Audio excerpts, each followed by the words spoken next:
Search and rescue operations sa nalumos nga 14 years old dira sa Malita, Davao Occidental nagpadayon. Atong dawaton mga kasama ang report ni Radyoman Will Duran. DXDC Radyoman Report.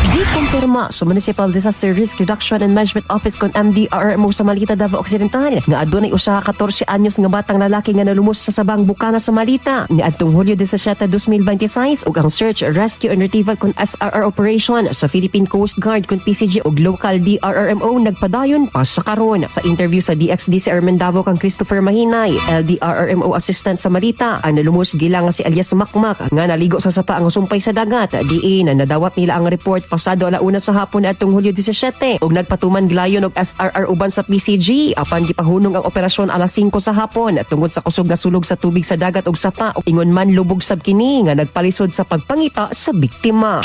Dayon pa may sa SRR karon tapos kusog kayo ang current daw sa dagat tapos medyo taas ang tubig po sa sapa nya lubog-lubog. Ultimo ang Coast Guard ma'am ni kuandad sila nga dili makaya ang kalubog sa dagat.